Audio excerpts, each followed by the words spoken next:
Hello, overloaders. Welcome to the Seattle Overload podcast, where Griffin and I are going to perfectly predict the Mhm. Seahawks 2025 regular season schedule and Griff possibly a postseason thing.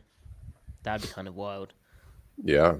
We can revisit these predictions as we always do at the end of the year. We definitely remember what we said and, yeah, give ourselves credit for that.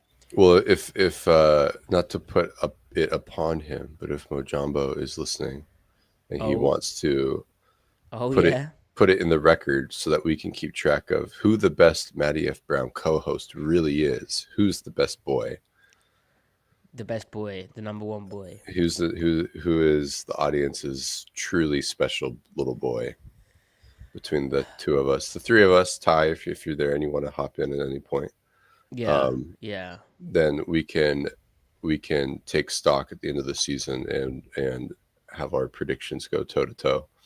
Yeah, and we'll discuss the schedule, but also we have 53-man roster reaction. It's still being finalized, even though they call it final. Obviously, there's lots of transactions that go on. We have kind of a Jaylen Milro brief reaction because we didn't podcast after that Packers game, which maybe we should have done because it was real Milro action, but we didn't. So Hmm. we have new uniforms, Griff, Hmm. and whatnot. But first, the preamble. Preamble. You're drinking coffee, right? I'm drinking coffee. Yeah. Is Yeah. that your Keurig? Um, actually, yes, it is. Nice. But Nice. are you drinking anything? Yeah, I'm drinking coffee as well. So we're going to be Nice. very nicely caffeinated in about 5 minutes. Hmm. And Griff, the other day, I Yeah. had a coffee that was called Tutti Frutti. Like that was Oh, the blend was called that, and it cool. really did taste of like blackberries and berries. Sounds a little like whimsical. Did you kind of feel the whimsy with every sip? No, but then the No. other thing on that, Griff, Tutti Frutti, right? Is that Yeah. a phrase that's used in America Yeah, a little bit. Yeah. a little bit? What's up with that? Like Italians, is it all the fruits or is it just like the berry fruits? Because whenever you have Tutti Frutti, like if you think about the flavor profile, it's kind of very berry forward, right? Like they're not putting pineapple in a Tutti Frutti, are they? Well, see, when you said tutti frutti, my mind wasn't was going into like the metaphorical like state of mind, like mode of being, world of things. I wasn't thinking actual flavor profile. Right. So when you say tutti frutti, are you saying that's a specific type of Oh, that's a flavor. fruit Yeah. fruit flavor, like it evokes a specific type of Yeah. like I never thought about it in You. that sense. So you've never ran into that? I've seen it described like some fancy drink at a bar or something, maybe. Oh, right. Yeah. Yeah. It's Um, which, by the way, I like the fancy drinks, although I rarely order them. I think really. Yeah, I Like mean, what? they're Like what's a fancy drink? just, when they just add a bunch of stuff to it, and it's like, oh, I like that. Like there's like some mint in there. You get your little umbrella. You feel, you know, You get an like, oh, umbrella. you feel like, oh, me. It sounds I'm like at. you like cocktails. It's like I'm at the beach. Right. Um, even if you're not at the beach, Maddie. Anyway, Maddie, I have another question, not to change the subject on you, Yeah, but but to change so the subject. famous and beloved actor on your side of on your side of things, Ben Kingsley, right? You're familiar with his work, I assume. Does he act in I was gonna say does he act in adult movies, but I didn't mean it like that. Okay, Does he Maddie. act in films for grown-ups? Yes, he's like a icon over there. Are you kidding me? Oh How yeah, do I? Gandhi. He played Yeah, Gandhi. yeah. Yeah. Um, so he was on a American talk show, Right. and he was mentioning one of his favorite little like on-set snacks, which was a peanut butter sandwich. Okay, that's normal, right? Inoffensive, right? But then a Uh peanut butter sandwich with thick slices of tomatoes. Now, I love tomatoes on sandwiches, but I never would have thought to have combined peanut butter and tomatoes. Now, and so initially I kind of like my instincts kicked in involuntarily. They're like, hold on, that's not right. But I thought about it more and more. It's like, well, I've had things with like hummus and tomatoes on it, or like tahini and tomatoes, and that goes Yeah. great. Peanut butter isn't that far away profile or flavor profile from those two items. Right. And So peanut maybe butter it can be works. quite like mouth feel wise. It's quite thick and quite it almost dries your mouth. It like absorbs all the moisture in your mouth.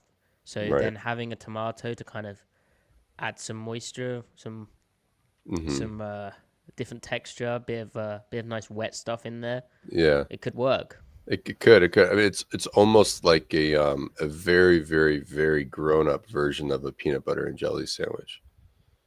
Yeah, But kind of going after the same things, but a little yeah. less sweet. But it does kind of annoy me because it's basically him saying he's better than us. Well, I was going to ask you, is that a thing over there? Is that No, like a common? Okay, no. okay. Maybe Sir Kingsley was just Although messing with him. his background, uh, he is he was born to an Indian father, Hmm. um, and he's been around a lot. Like he's done lots of different acting, like theater stuff.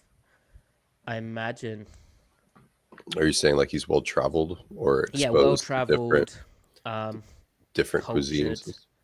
Maybe it is popular in other areas of the world. You know? I mean, yeah. If we do, I think we have some Indian listeners, right? Maybe I haven't heard of that as like an Indian thing, but I was thinking more if you're acting lots in the theater, possibly you would be like, oh shit, I've been acting all day at the theater. I need a quick snack or dinner. And you're I saying like know. I've got some tomatoes and some peanut butter. that sounds. So are you saying it could be like a theater culture thing, a theater Yeah, staple? yeah. And like not to get too divorced also, All right. not to get too personal, but he has been divorced 3 times and he's now in his fourth marriage. Again, What does that have to do with peanut busy butter life, tomato sandwich? he's trying to. Oh, we lost Maddie. You're still muted. Chat, to be completely honest with you, I have no idea what Maddie's talking about. Theater culture. Um, I don't know if you can still hear me. Hello. Okay. Hi. Yeah, well where I was going with that is, busy life, you got a lot going on in your personal life. You just need a quick meal. All right, bro. I don't know what you're talking about anymore. Hit it, Maddie. I feel bad there Why do you feel bad? because, I don't know. I feel I disconnected at the moment I was about to get you.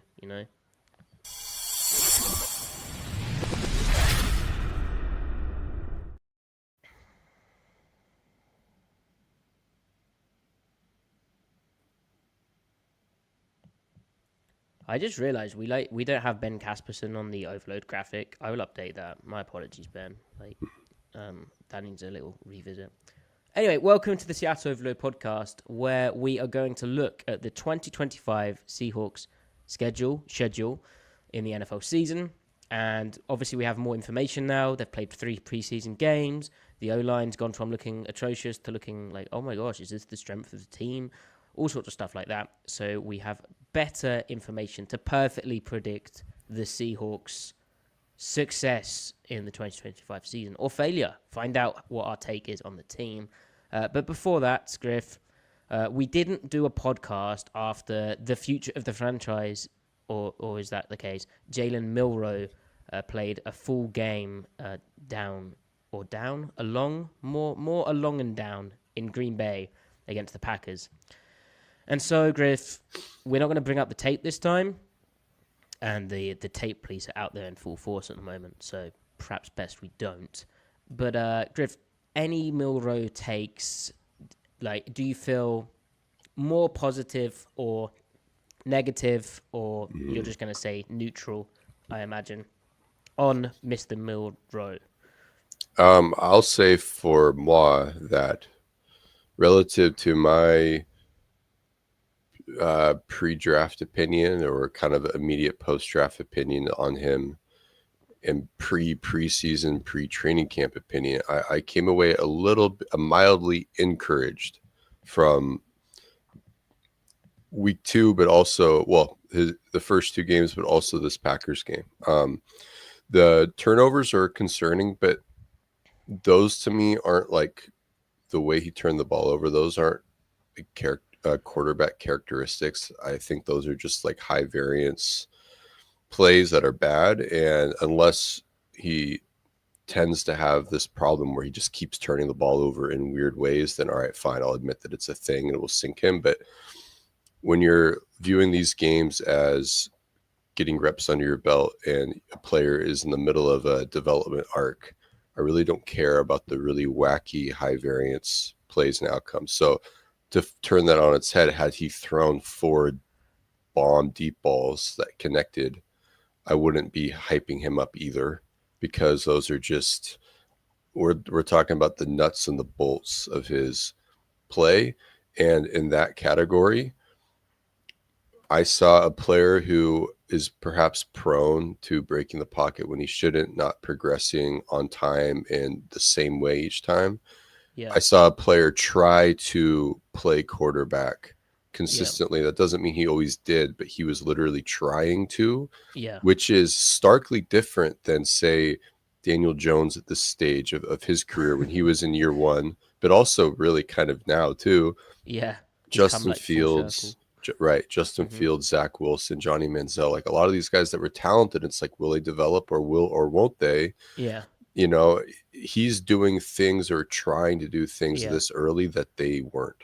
And to like extrapolate that point further, like patience here and having the time is really important, because if he were thrown into a game situation where he's starting and he's the guy, right, or he's trying to be the guy, it would become a case of inevitably you wouldn't be able to keep trying to be quarterback. You'd have to go and actually make a play, and it would sort of disintegrate. All of that kind of pocket improvement would vanish, and you just wouldn't have the time. And I think that's why, not that I'm the biggest fan of Daniel Jones, but that's why these guys come in and they look so bad, because they sort of regress to their kind of previous behaviors, what's worked for them in the past, and also what's going to end up, making them as competitive possible in the immediate. Whereas, yeah, Milro, it was the fumbles as well, Griff. Like, fumbles are obviously like is a problem, right? But it's not like he was holding the ball for ages and then fumbled, and you were like, why is he holding the ball for ages? For sure he can have a better sense of stuff in the pocket, and I think that, yeah, just requires patience. It must suck for him in a way, because that was his big spot, and the turnovers, the fact that they didn't score like a million points, the fact that there were some difficulties, and then you have to wait a whole nother year for your next opportunity. Slightly unusual as well that Clint Kubiak wasn't the play caller, and it was Andrew Janoko, the quarterback's coach. And the offense did look, I imagine it had been catered to kind of what Milro was best at. That would make sense, right? But it wasn't like it wasn't like the base mode perhaps of the previous 2 weeks. It looked slightly different. Right. So yeah, he'll have to be patient as well. But there's definitely encouraging signs, like his improvement just as a pocket passer quarterback is visible, right? It is visible. Yeah. The progression is visible. Just from a mechanic standpoint, the improvements are visible. It's all just a bit slow at the moment. Yeah. And that was kind of a theme in the first 2 weeks as well. Particularly that first game where he played a bit more. So it's just a bit slow. But the theory is that will speed up over time. He's obviously doing this virtual reality training that Jaden Daniels did, which I mean, I'm not saying he's going to be Jaden Daniels, but there's clearly some success behind that, and the idea being it will speed up essentially just pattern Hmm. recognition and get you in line. But it Totally. he almost looks like the type. It's like there's all these, as you spoke about in the podcast before, but with quarterback play, there's all that type of stuff where they take the snap and then you want their feet to be aligned and synced up with the progression of the passing play, right? Hmm. And he's had to kind of really, that wasn't really going on at Alabama, and he's sort of had to retrain that element of his game to the Seahawks and how Kubiak wants it to look and Janoko, right? Hmm. And I feel the more he does that, obviously in live action, the better he'll get at that.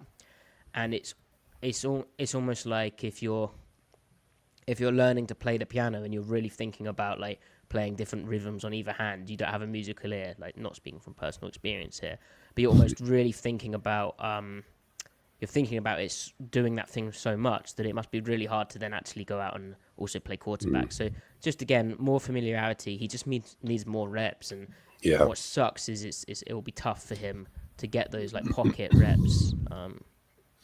Yeah, they're gonna have to rely a lot on practice. It was like with Jordan Love when Rodgers was still there. He wasn't necessarily impressing that much in preseason, but the coaching staff was really weighing what he was doing in practices, Yeah, even if it was with the twos and the yeah, threes and stuff throughout the year. And yeah. eventually they're like, I hey, we like what we see.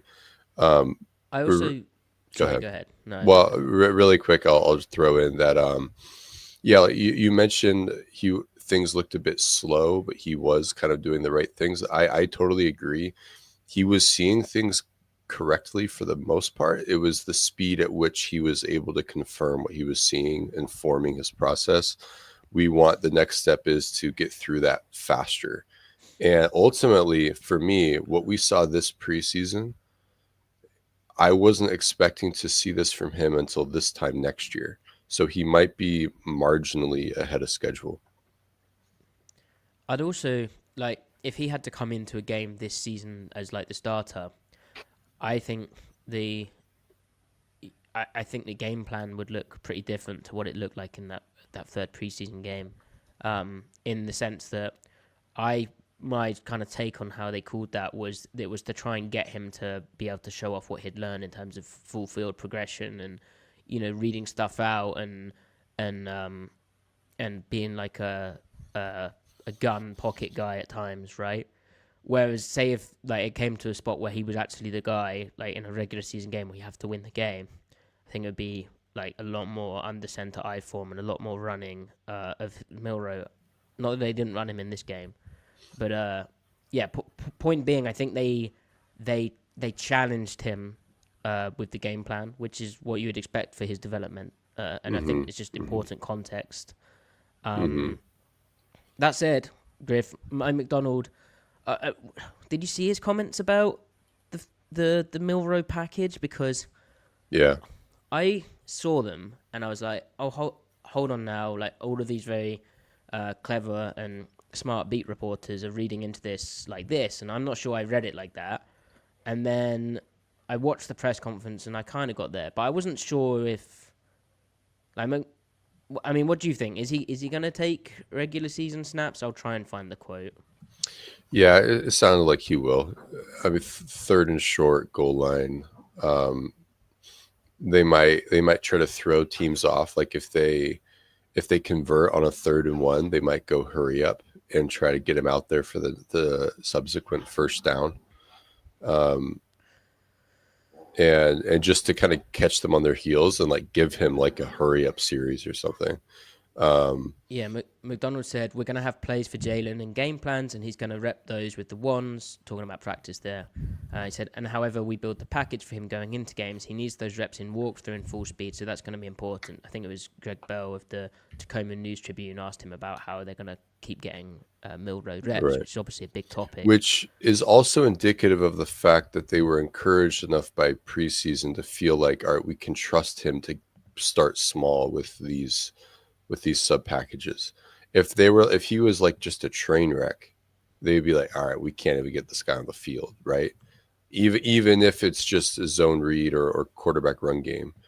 Um, Yeah, so, and I like how Gianth mentioned. I was at FanFest. The quarterbacks were deliberately working on footwork. Darnold was by far the most effortless. Not surprising, right?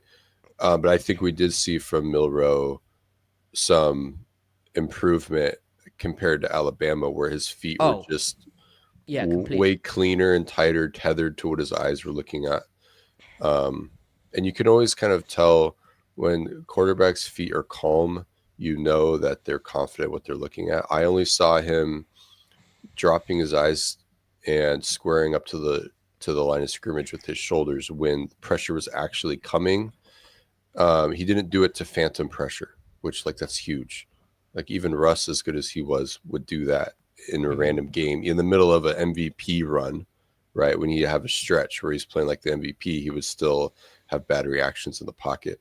I think Milrow only tried to create when it was like, all right, pressure's here now, you know? Hmm. That doesn't mean another quarterback wouldn't still try to stick it out in the pocket and get the ball out, right? Yeah. Maybe we want to see that from him, but it wasn't like, why did he scramble there? It was like, all right, well, a mobile quarterback like that is always going to scramble in that context, but he did it at the time where it would make sense for him to, as opposed to like he saw a bull rush and then they anchored, but then he was anticipating it killing the play, and then he dropped his eyes from the progression and blah blah blah. So Yeah. Ben Casperson asking, what do you guys think of his accuracy? That was a big conversation pre-draft. I think that's the same thing. That all comes down to the feet and the base that he's playing with. And I think the times where he missed throws, in terms of when he's actually attempted to make the throw, that was mm-hmm. from the lower half mechanics from ground to up, right? And I think that looked better. So, Mm-hmm. um, all right, Griff, where do you right? Okay, significant Seahawks news, Griff. Okay, here we go. They, you ready? I'm ready. On Thursday, the Seahawks revealed new uniforms. Oh.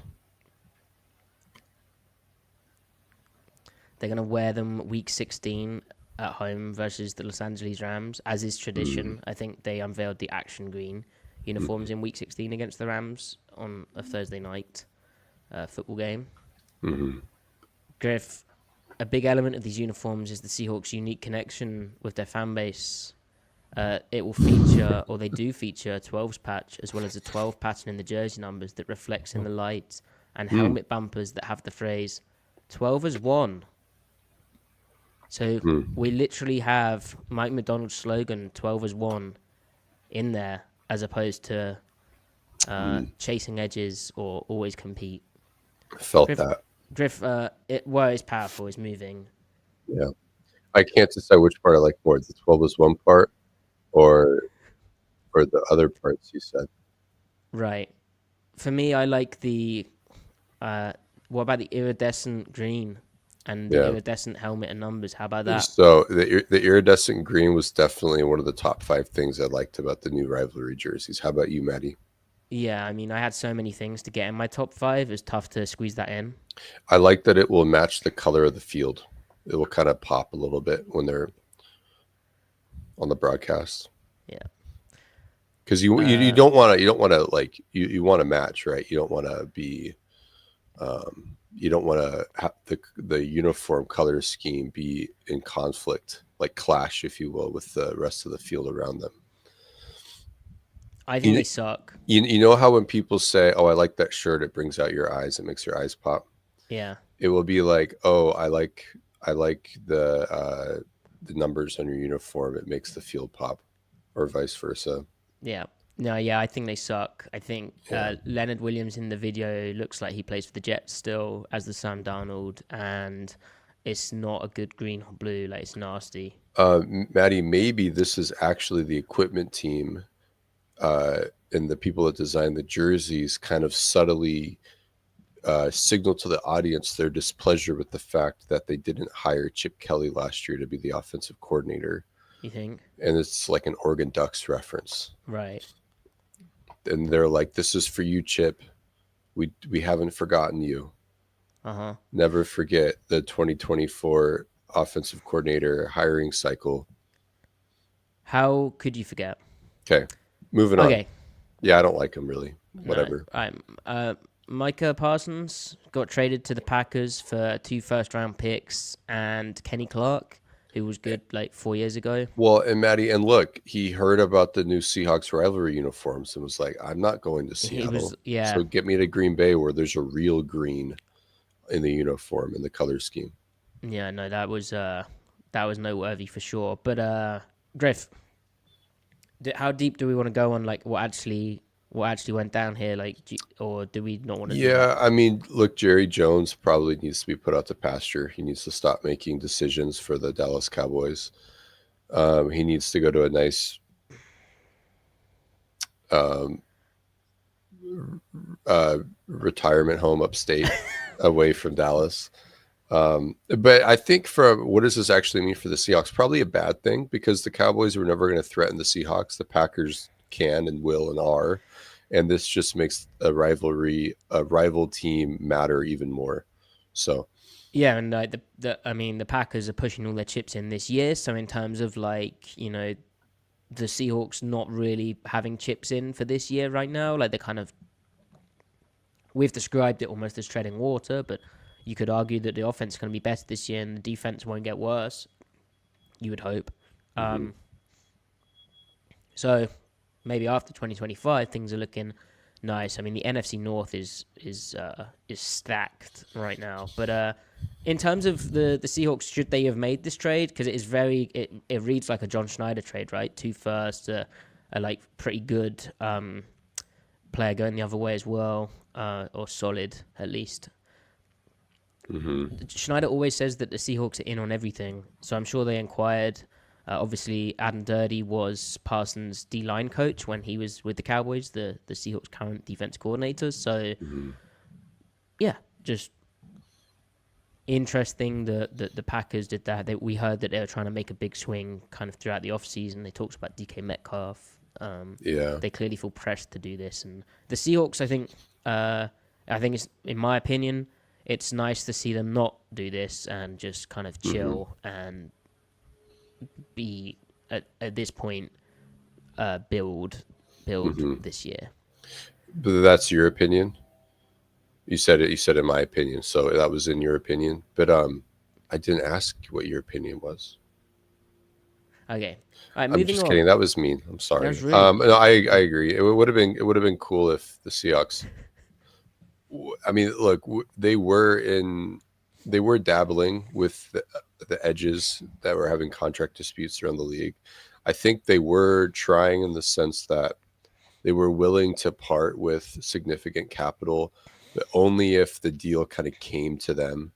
So I think they played it prudently.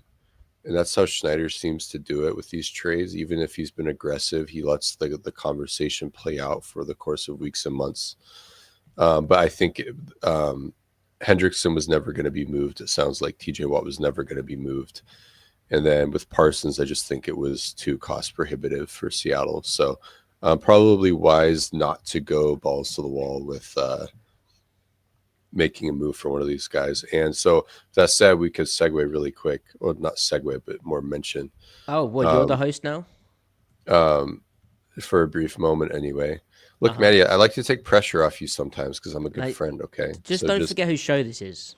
I would never forget who the host of the Matty F. Brown show is. Don't you worry. Okay. But do they sign Zadarius Smith? Do they sign Jadeveon Clowney? They were supposedly in on Von Miller, so I imagine that they got those guys on speed dial. Anyway. Von Miller? They were in on him before he signed with whoever he signed with. The Commanders? The Commanders, so. Cool. Okay, anyway. All right. Roster. Well, we have a nice, very kind, donation from Ben. Can you guys talk about reports of Nick Emenwari starting to get the deep safety reps? Also, they've kept DeAnthony Bell around and signed another corner who's played nickel. Should we be concerned or optimistic about his development? I would read the Emenwari stuff as optimism. Now, the Packers game, Griff, my biggest takeaway from the Seahawks stint in Green Bay, Wisconsin, was actually that some Green Bay fan videoed the entire practice and then put it on their Instagram reels, which was nice of them. So there was a play where the Seahawks were running their corner. Well, it depends, but essentially it was a fire zone, too deep for under coverage, and Emanwari was aligned in the slot, the strong slot, the field slot, and spinning into a deep half, which is something that nickel has to do. But it is related to Ben's question because they're putting everything on Emanwari's plate now. They are treating him like a starter, and I would be optimistic about his development just based off how the coaching staff's giving everything to him. We saw him working at dime in game 2. We saw him working as, that kind of in the box guy, like the weak side guy. Now they're, according to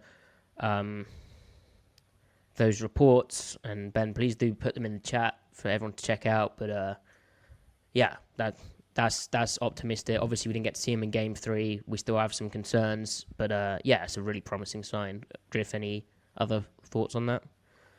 No, I'm with you. I think that it means that he has a grasp of the nickel stuff, at least as far as practice can take you, and they want to get him some base reps as well, which maybe that means he'll swap in and out with Kobe at times to get him more snaps. And yeah, and that's the other thing, Ben. Like, just to pump the brakes slightly or encourage caution around those reports. Like, I haven't seen them, but McDonald previously referenced Emanwari repping as the deep safety, like in base, basically. Like when it's base, so just the 4 DBs, if Emanwari's on the field, he's going to play some snaps deep because there's not a spot for him to slot in to slot into the slot. Oh God, terrible language there. Whereas 5 DBs he could play in the slot, 6 DBs he can play into the box as the will. Anyway, there you go. But thank you for the donation, Ben. Much appreciated. And I'll get you added to the graphic. Terrible from me. Griff.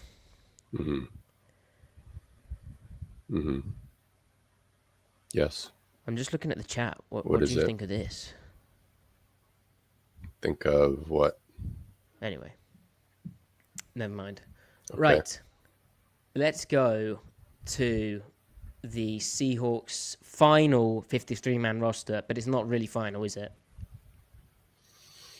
Because they keep making changes. But would you like me to bring it up on the screen for you? Sure. And then I can go in and go, oh, this guy's actually not on the roster anymore. Okay, sure. Would that make you happy? Sure. You promise? Not as happy as a Tutti Frutti, but sure. You would really like a Tutti Frutti. Like, I don't know if you're joking about that. No, I'm open-minded. Let's not take the piss here, I was planning on taking the Tutti Frutti, not a piss, but... All right. There you go. You can see that, right? Yep. I can open the image in a new tab. Oh, even better. Oh. That's not all right. very well. So, well, no, it's fine. We can just scroll. Quarterbacks, no surprises. They're going 3. Running backs. Oh, and Drew Lock is like a fine backup. Yeah, it's fine. He'll win you a game. He'll lose you a game, We've seen it in 2023. Exactly. And again, you had quarterback whisperer Pete Carroll coaching him then. Can't discount that for sure. Yeah. All right. So running backs, Charbonnet, Halani, Walker. Oh, I don't know this patch. I don't know that patch at all. It's too big. Oh, I thought you were zooming in on the play call sheet on his wrist. Oh no, they've started. Whoever's blurring out the wrist coach stuff for the quarterbacks and all the play sheets, can you stop blurring it out? Yeah. That's a big part of overload content, please. Please upload it in 4K, actually. Yeah. All right. Just take a picture of their play sheet. All right. So, Maddie, 3 running backs. I thought they were going to keep 4 true runners because of the run-heavy scheme and injury, but that's what practice squad is for. You call a guy up if someone gets hurt. Yep. So I think it's cool that Halani made it. I think he earned it. 100% agree. Over Damian Martinez and Shacardia Wright. Martinez disappointed a little bit. I wanted to see a little bit more wiggle. Not that he had a lot at Miami, but he was still an effective runner. He looked fairly lacking in wiggle. Yeah. Whereas Halani is quite wiggly. Yes.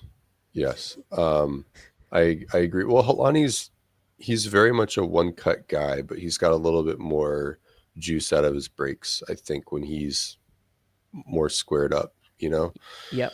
So there's a little bit more wiggle there. Jacardia Wright, I think Jacardia Wright is a skilled runner, but I'm actually not that impressed with his athleticism. It was largely I liked him, but it was Yeah, because he's just big, like it's cool seeing a big back. But he was fairly getting what was blocked, and yeah. then again, not much wiggle there. Yeah, it was really good blocking, and like he doesn't have breakaway speed, even though he had those explosive runs. Those runs show that he lacks breakaway speed. If that was Yeah, against the ones, he'd be tracked down pretty quickly.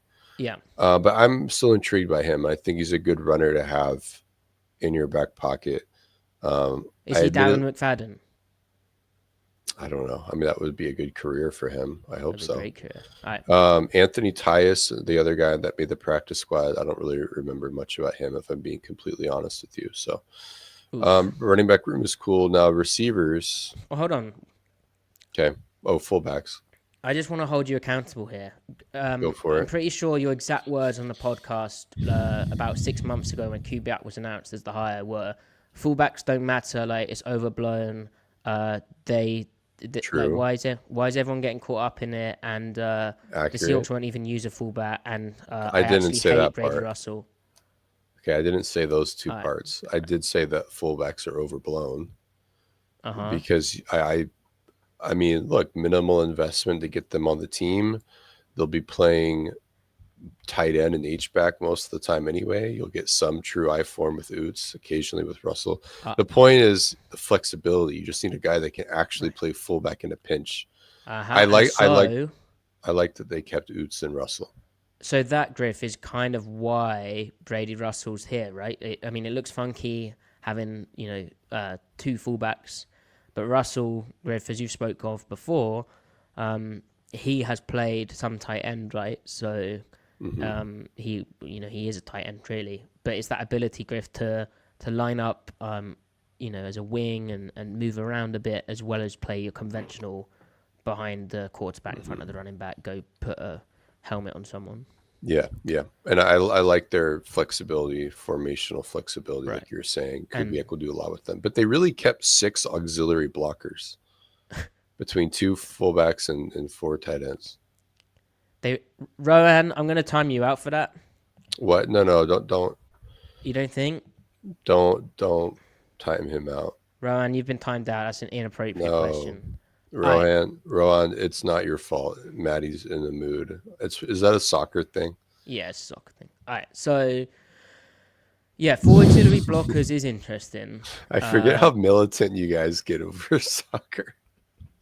Like Maddie, like I know American football is your favorite sport, but like soccer drama invokes something in you that American football does not. yeah, Like, absolutely. you Well, the just other thing as become a well, rabbit. I'm so nerdy about American football that like Uh-huh. sure, being a degenerate fan is fun, but like it's my job's American football, my hobby's American football, and it's like a hobby where I have some responsibility and it's like competitive. Yeah, So just letting loose with soccer. with the English football is Yeah, just you, being a you, degenerate tribal. I'm a passionate guy. I'm an Aries, yeah, right? yeah. True, Where's Taylor? true Taylor can that. tell Yeah, you about that. Yeah. yep. All right. Okay. Blockers. Cooler Up, cool name. Also, Griff, you were pretty high on Caller Up's blocking abilities, right? Like he was very good in the preseason. Yeah, I To the thought point that he I was like, is who is that guy? Is that Sorba? And it's like, oh no, right. it's Caller Up. Yeah, totally. Caloret can really block people. I thought he outplayed Saubert even. Yeah, But and Saubert didn't disappoint me or anything. So, but they're both blockers. There's not a lot there receiving wise, but they are good blockers, and sure. um, I And think then that's good. we're missing at the bottom of this Gray Zabel, the first round pick, but he's below Jalen Sundell. Drift, no real surprises on the O line other than the fact that they traded Mike Jarrell for a seventh round pick, the Hmm. right tackle, which is interesting. But they did pick up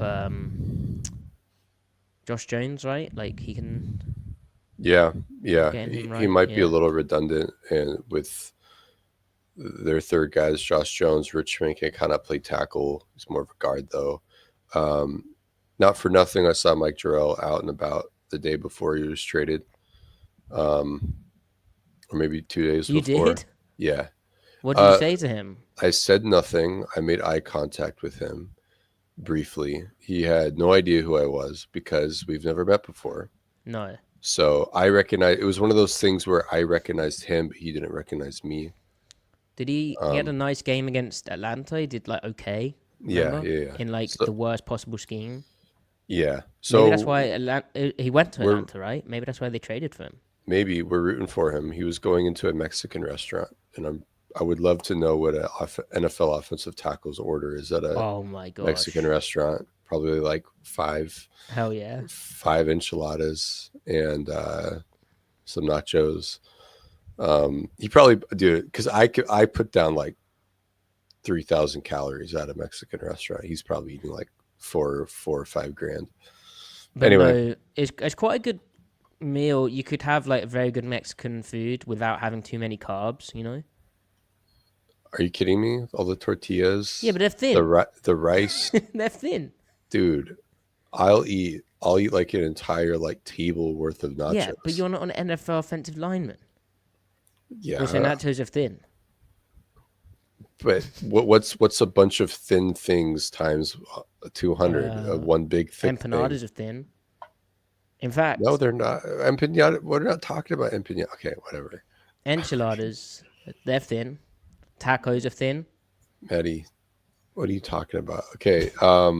So Christian Haynes, did he get NFLI'd or whatever? You're gonna get some. Uh, yeah, that's the big one. He got IR'd, Okay. which that sucks. Uh, Wait, why did we ban 206 Nate? I missed it. Did he they say asked the same question. They thought they were funny. about soccer? Yeah, enjoy Maddie, timeout. you're with great power comes great It's gone responsibility. to my head already. Like, With I'm getting off on it. with absolute power corrupts absolutely. Man. That's that's right. Mm. Um, Gwen Stefani cameo. Hello, yeah. Gwen. Apparently, we're All getting. right, so let's move on here. So Christian Haynes is IR. That's too bad. He wasn't going to start, but so really quick, we can talk about this. Mike mentioned that there was a starting five announced. He Um, did, which is so left tackle Charles Cross, no surprise. Gray Zabel left guard, no surprise. Center Jalen Sundell. Now it was trending that way the past few weeks. yeah. Good for him, man. I mean, he earned this. I would have liked to have seen Olu play in the preseason games to like Oh, really to be a control in the experiment. it Um, it truly sucks because when Mike was talking about it, he's like Olu was kind of the guy, right? And then he got like it, this sore back, and then yeah, Sandal comes in against the Raiders and looks appalling, like really bad. And then he has that Chiefs game where he's had another week with the ones, it looks great. and he's just awesome. So yes, Sundell earned this still. I think that it may not be over if there's some struggling, especially that Steelers game week 2. Oh, what They'll Cam be up Hayward, Cam Hayward, but their whole front is good. They have really Be- good run defense, and Benton's huge, right? Benton is And huge, it's a and lot of five down, so a lot of the center basically just being one on one. it's going to be rough for the whole line. It'll be a big test, and it's on the road. I don't know if they'll try to mix in Olu just to get him snaps, but Mike also said they don't want to have a rotation. They want to stick with guys, and Yeah, I respect that mindset. you're a Um, cohesion guy, aren't you? yeah. So I hope Sundell works. If it doesn't, it will be for play strength reasons. But the lateral agility and quickness is definitely a huge Yeah. plus there. And then right guard, go ahead. Oh, go ahead. Go ahead. Well, right guard just moving along. Anthony Bradford, he earned it. He held it down. He outplayed Haynes. So Incredibly impressive preseason from Bradford. yeah, yeah. Well, Like again, first 2 weeks, he might be the most impressive player to me in the preseason. yeah. If you're just looking at preseason flatly, there, we'll see what protection looks like against real defense. Yeah. But and right tackle, of course, Abraham Lucas. Just stay healthy, Big Abe, and I don't know. It's enough. It's the O line is worthy having an optimistic slant to it. You And know.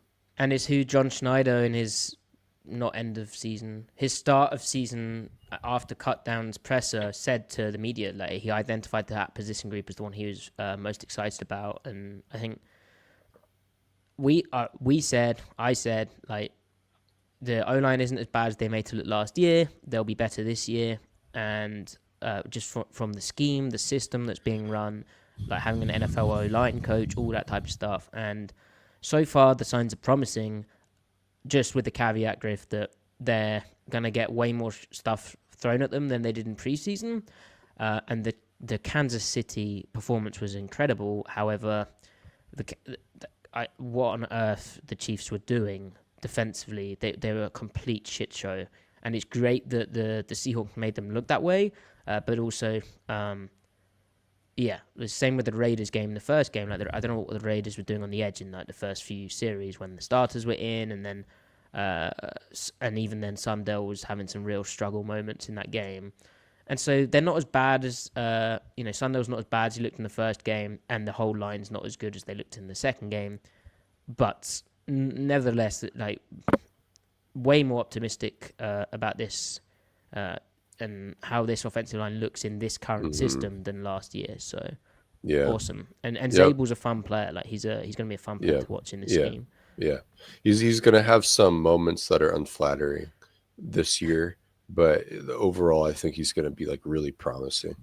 So it'll be the kind of year where it's like he's going to be better than this, but he's clearly going to be so good, and he will be good. Like, he'll be an above average guard this year, but like all pro caliber guard play probably won't come till year 2 or 3 for him, which makes sense. Like, it's usually the case with first round O lineman. But anyway, all right, moving on.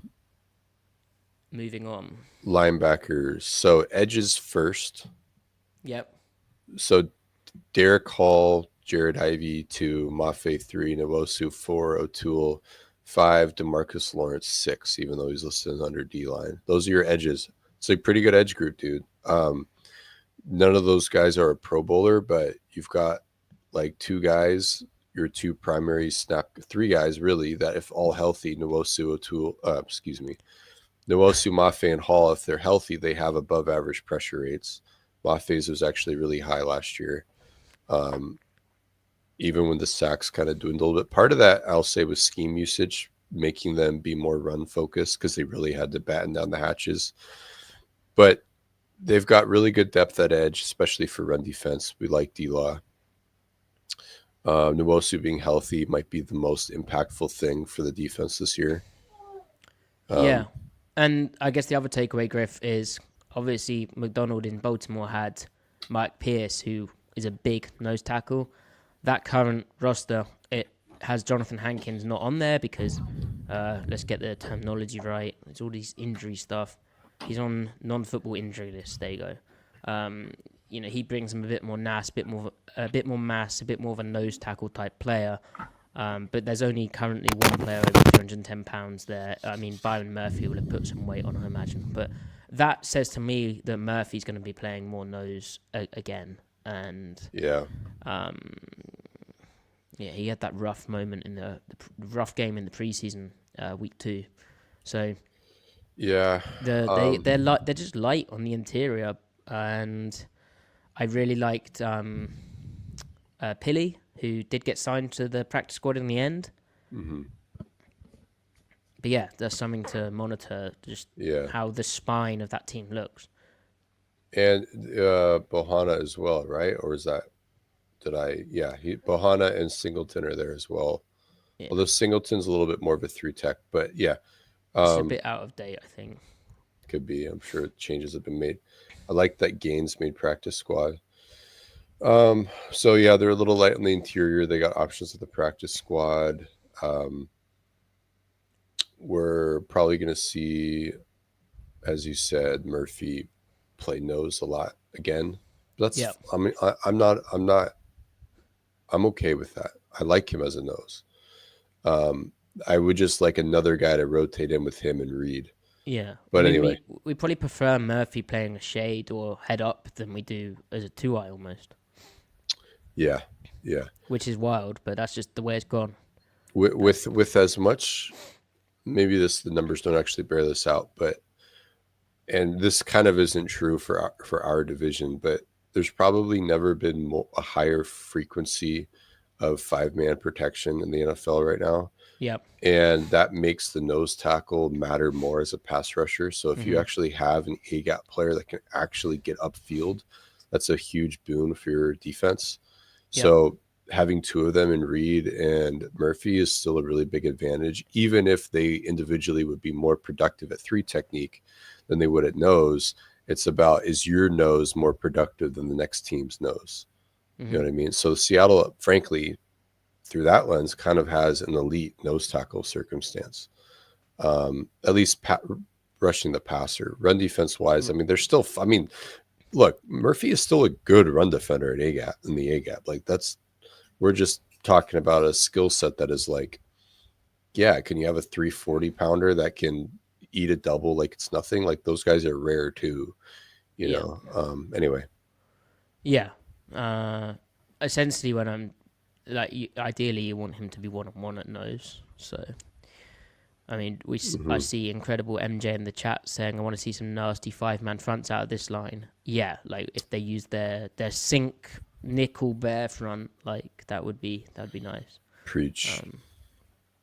All right. Anything else that stands out to you there?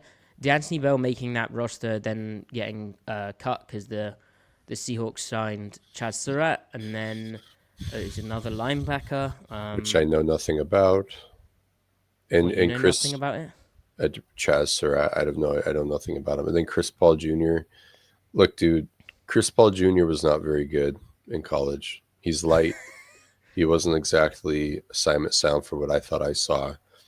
I didn't see crazy athleticism to offset the lack of speed. I watched him in preseason. He made some tackles, but he also did some things where it was like, where am I? What planet am I on?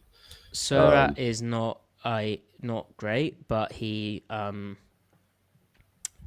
special teams. So. You're right, and linebacker depth from a just practical standpoint, even with O'Connell and Drake Thomas, it's really about special teams. So that's what's more important.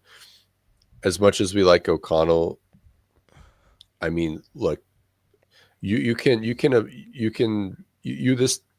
defense was always going to be screwed if Ernest Jones were to miss time. Yeah. So to a certain extent, it doesn't matter what your inside linebacker depth is. It's like that quote about Peyton Manning and like, well, don't you want the backup to get reps? And it's like, if Peyton Manning goes down, we're effed, and we don't practice effed. So and some positive news for me as well is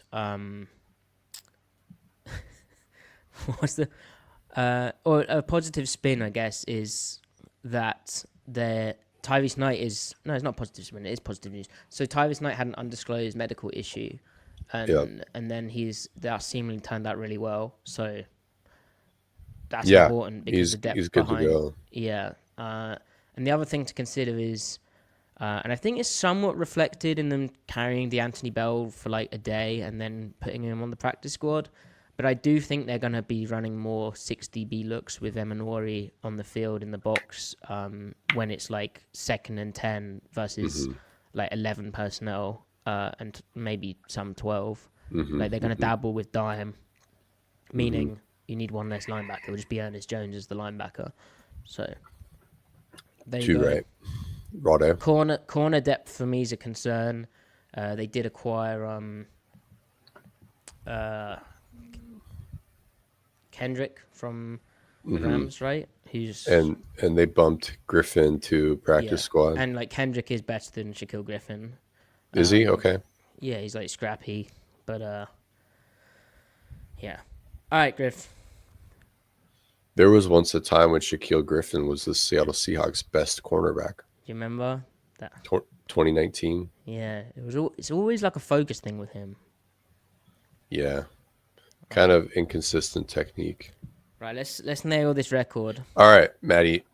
So, do we want to go week by week? Yeah. All right, I'll write this down just in case Majambo is not listening, and then I'll lose this anyway. But all right, so Maddie and Griffin 2 columns. Okay. San Woo! Francisco week 1. What do you have? Win or loss? Losing. Really? You hater. You think you know more than Mike McDonald, Maddie? What kind of what degree of hubris and conceit do you have to possess to think that you know more than Mike McDonald and that you would dare predict a loss? Like, there's no. I like if McDonald cooks Shanahan again, like, um, yeah, Look, we have to be. The Niners are weak right now, so they're going to be the most vulnerable they're going to be I at any agree. point. I agree. So I have a win. Okay. But when it comes to like the Mike versus Shanahan thing,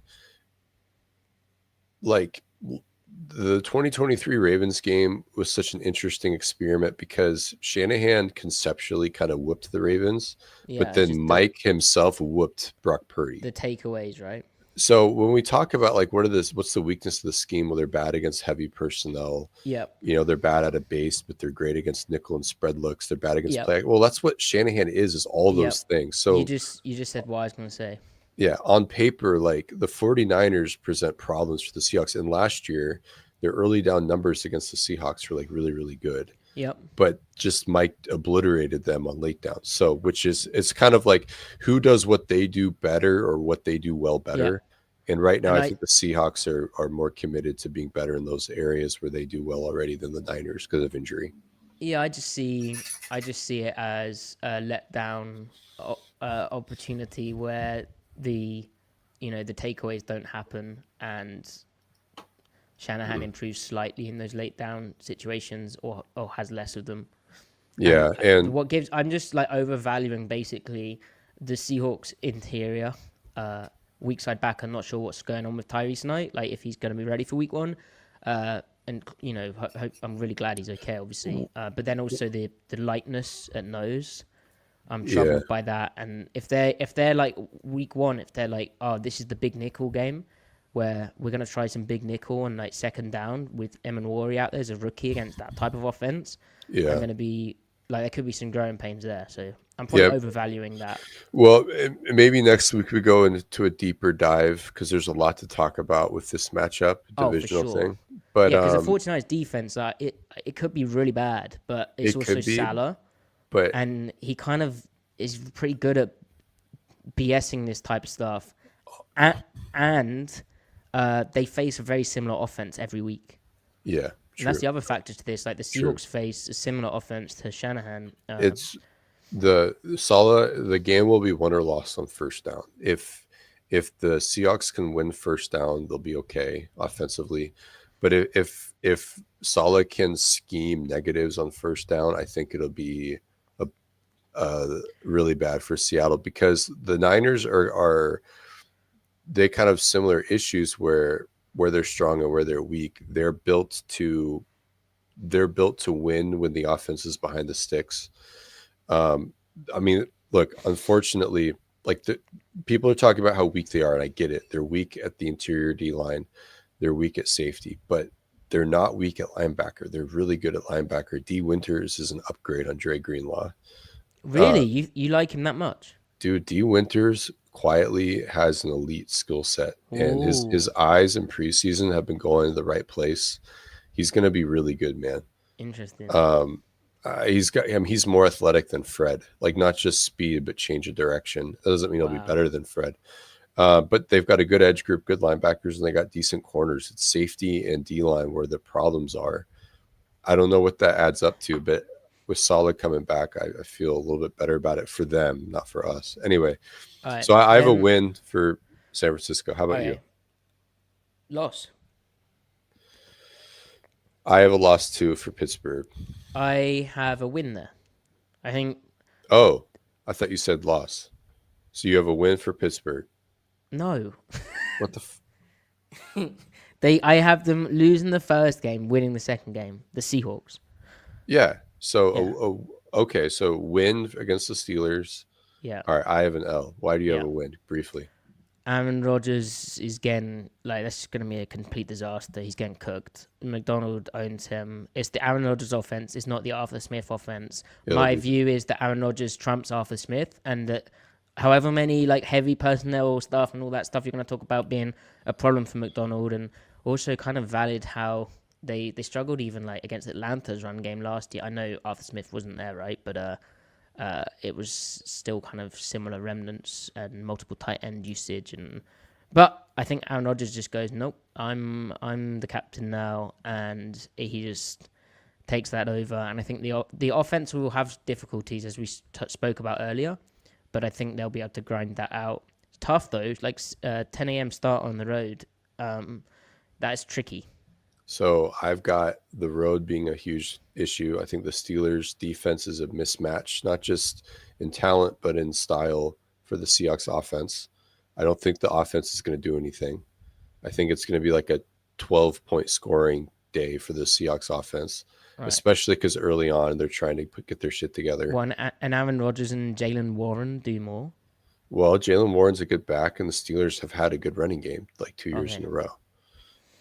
And I think that Arthur Smith, play action, wizard, and I think he's going to find the one-on-one matchups for DK and Rodgers outside the numbers, and they're going to hit 2 or 3 explosives. And what if Reek Willen just raises DK Metcalf? Well, he might, but it's going to be a war of attrition that I think the Steelers will win. Yeah, these are great games, by the way. Yeah, both week 1 and week 2 are great. Imagine starting with week 3, which is the New Orleans Saints at home, which that's a win, right? That's a win. I got a W there. All right, at Cardinals. I have a loss. So do I. Yeah. Because the Cardinals are going to be an improved team, and they are better early on in the season, and it's a road game for Seattle. So there's too much. And the Cardinals caused like the most problems, arguably, for McDonald last year in division. Well, what do you mean by that when you say problems? I mean they bottled them up pretty well. The first game. In my memory. So again, the whole early down thing, the Cardinals actually, moved the ball well on early downs in that first matchup, but it was third down once again. Yeah. They're so good at that. Yeah. Although, Drift, I still think McVay caused the most problems, but whatever. Yeah, you might be right. Yeah, I just have like Trey McBride doing bad things to like the behind and outside Ernest Jones area, and then the. Okay. Well, hang on. What game was the pick 6? Was that the first game? Where Murray threw it on the. Yeah. I think that was the first game. Or maybe I'm totally misremembering then. I might be completely wrong, but.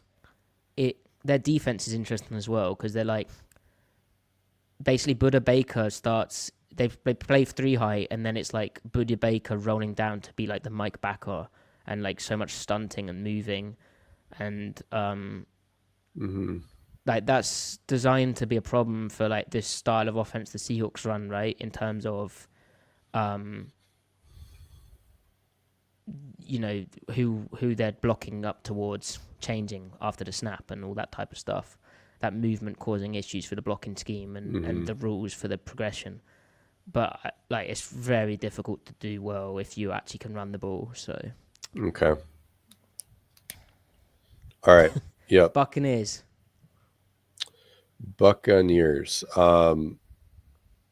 I have a home win against Tampa Bay. I have the same. Okay. They kind of present a matchup problem, but I think Seattle will have played their best game to this point of the season at this point, home, and I think they're going to win by 7 points. So. Okay, rogue prediction. I think Sam Darnold throws a pick into cover 2 corner when they showed 1 high pre-snap and they spin into it. But yeah, I still think they win. Buccaneers good at stopping the run though, and good at running. Yeah, well, look, their offense will probably regress a little bit with no cone, but their offense kind of presents issues as well. But very good to play them early in the season. All right. Okay, Jacksonville road game. 10 a.m. Okay, I have a loss. Really? So I don't know who needs to hear this. Trevor Lawrence is a very good quarterback. What? He is a classic example of a very good quarterback that is being quote unquote wasted. And if Seahawks fans were fans of the Jaguars, The like Jaguars. if our fan base was watching or rather if the Jaguars or the Seahawks and the same things happen where Liam Cohn's the head coach, we would be hyping that team to the gills. Trevor Lawrence is very good being held back. Liam Cohn just set the record for production off of screens in the history of the NFL last year. Baker Mayfield is totally overrated. Liam Cohn, smoke and mirrors with an actually good quarterback. They're going to be a tough team. And again, the road game, Sam Darnold does not travel well. He doesn't. So I think it'll be a tough game. The Jaguars will be good this year. So I have a loss for Jacksonville. Their defense is interesting as well. Like, are they running like a similar thing to what the Packers do? Because that's the kind of link there. Yeah. So basically a Pete Carroll defense. If you skip a few stops. Might be. Yeah, I just have them winning. I think I don't think their defense is very good. I think Seahawks can run all over them. Mm-hmm. Like Devin Lloyd, Griff. Yeah. All right. Fine. It's fine. Texans. That's tough. That's a real defense as well. Home is nice. Yeah, it was a home game. Is that Sunday? That's Monday Night Football? Monday Night Football. Wow, what a game. All these games are awesome. Kind of another trite way to look at it, but Darnold doesn't do well in prime time. Bro, you're like quarterback winning this. I think they lose because I think the Texans do a similar thing to what McVay does. Like 4-man surfaces, Griff, ever heard of them? And I think D'Amico Ryans is like legit, and that team's legit, and all their like legal or like they're just issues with their safety room get kind of cleaned up by week 7. Yeah. Like that's a real pass rush. Like that this is the game where like you're like, oh, Anthony Bradford's kind of struggling a bit in pass pro. Okay, so you have a Loss. L. I have a loss for the Texans as well. Yeah. Week. They win that. They win that. Commanders. Commanders, they lose. Although Really, that's interesting. Like I have a W. McDonald might cook Kingsbury, and He absolutely will, and Daniels, dude. That's what he does. Like and the Commanders are very much an AFC offense. yeah, good point. That's what Mike is built to destroy the Commanders. Like absolutely. Like Jaden Daniels has a rough game. The Seahawks destroyed them on Sunday Night Football. Like the Seahawks will. It's like concern for the Commanders because they're like hovering around 500 and it's not going as well. Yeah, I think they win this game resoundingly, and after 2 losses in a row against the Jaguars and Texans, Out of a bye week as well. Yeah, sure, and it's a normal start for them as well. It's yeah. Wait, is that prime time? No. Yeah. Is that Sunday Night Football? Chat, I can't do the conversion. It is. That's a dope game. Yeah, sure, I'll have them winning as well. Bobby Wagner matched up on crossing routes potentially, although Dan Quinn does a good job of avoiding that. Home versus the Arizona Cardinals, I'd have them winning. Yep, I got a W as well. W as well. Is that Brady? Brady getting excited about that? Yeah. Hold on. Oh my god. And chat, let us know what you think to this. All right. We got to speed up. All right. So Arizona win. Yeah, I got a win. I got a win too.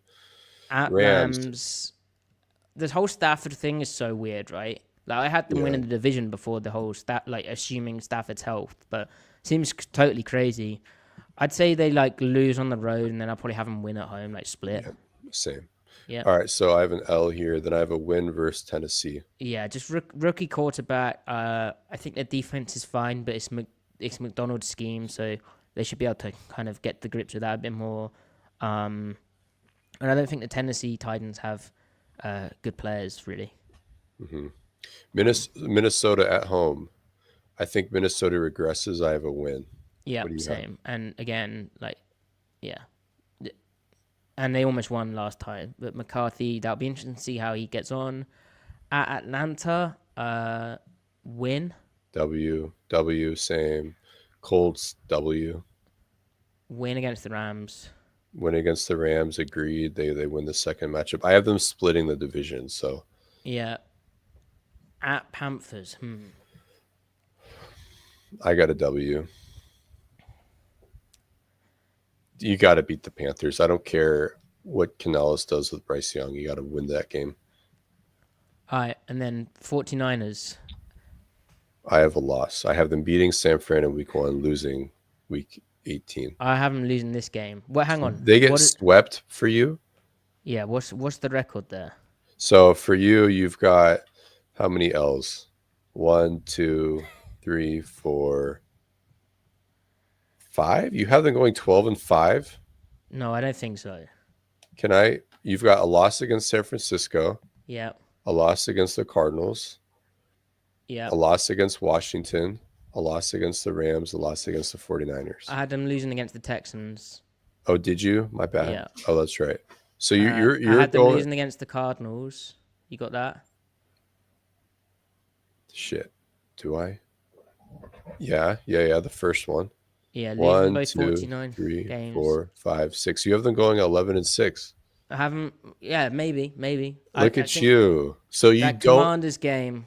So you don't think you know more than Mike McDonald, Maddie? Look at you. Now that's called character growth. This I have is I have them going 10-7, right? So one. So how many L's? Pittsburgh 1, Cardinals 2, Jacksonville 3, Houston 4, Rams 5, San Francisco 6. No, whoa. I have them going 10-7. What did I do wrong? 1, 2, 3, 4, 5, 6. thrilling content. I think I have them. Wow, I have them going 11-6 also. But I think for me, either Jacksonville or Commanders, they lose one of those games. Like I probably need to do 10-7, but well, I I'll have. leave it as it is. You know what? Oh, I remember what I did. So I have them winning Washington, Minnesota. I meant to say loss. I know I said they think they Loss regress.